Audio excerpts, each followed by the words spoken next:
নমস্কার বন্ধুরা, আজকে আবারও চলে এসেছি রান্নাঘরে। আর আজকে আমি নিয়ে এসেছি এখানে একটা সুন্দর রেসিপি। এখানে নিয়েছি চালের গুঁড়ো। এটাকে আমি 1 ঘন্টা আগে গরম জল দিয়ে ফেটিয়ে রেখেছি। এই যে এইভাবে, খুব বেশি পাতলা না, খুব বেশি মোটা না। এটা একটা রুটি বানাবো, ধোসা মতো বানাবো। তো সেটা হচ্ছে মশলা টশলা দিয়ে এখানে নিয়েছি গোলমরিচ গুঁড়ো, চিনি, নুন, এগুলো টেস্ট অনুযায়ী নিয়েছি। এখানে নিয়েছি 3-4টে কাঁচা লঙ্কা, একদম যতটা মিহি করে কাটা যায় ততটাই। এখানে নিয়েছি একটা টমেটো, খুব বেশি মিহি করে কেটেছি।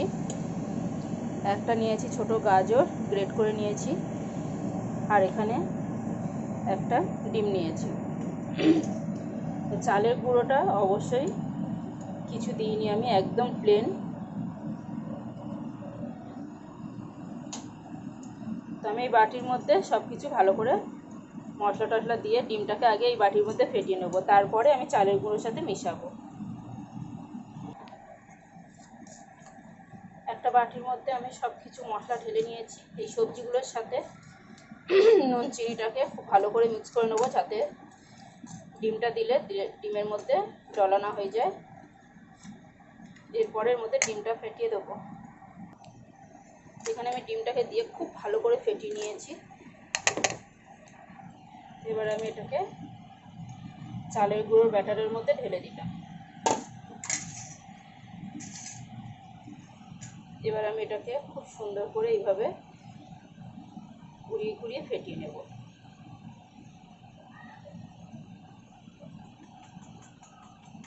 এই রুটিটা এই ধোসাটা কিন্তু খুব টেস্টি, খুব দারুণ হয়। এর মধ্যে খুব বেশি সবজি খেতে লাগে না। যখন হাতে সময় টময় থাকবে না কিংবা রান্নাবান্না করতে ইচ্ছে করবে না, তখন কিন্তু এইভাবে এই ধোসাটাকে বানিয়ে নিতে পারেন।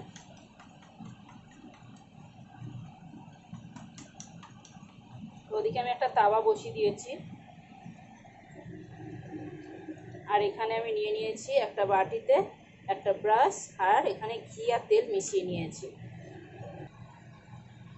এখানে তাওয়াটা তো একটু তেল ব্রাশ করে নিয়েছি।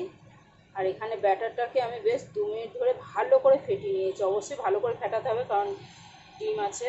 ডিমটা যত ভালো ফেটাবেন তত কিন্তু ভালো মতো হবে। এখানে হালকা হাতে নয়তো জড়িয়ে যাবে, নিজেদের পছন্দ মতো। এখানে ব্যাটারটা কিন্তু দারুণ হয়েছে। নিজেদের পছন্দ মতো এইভাবে একটু ছড়িয়ে দিতে হবে।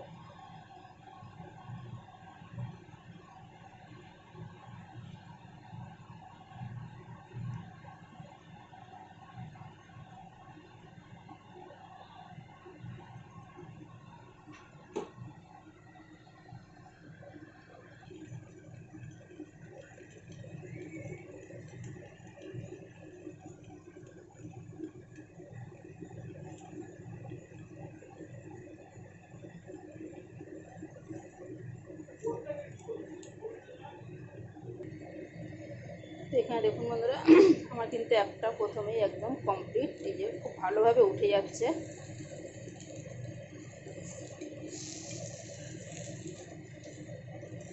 এই যে নিজেদের পছন্দ মতো অবশ্যই ইয়ে করতে পারেন, সাদা, কালচে, লালচে, যেরকম ইচ্ছে, যতটা ইচ্ছে পোড়ান ভাজা যায়। এবার আমি এটাকে তুলে নেব।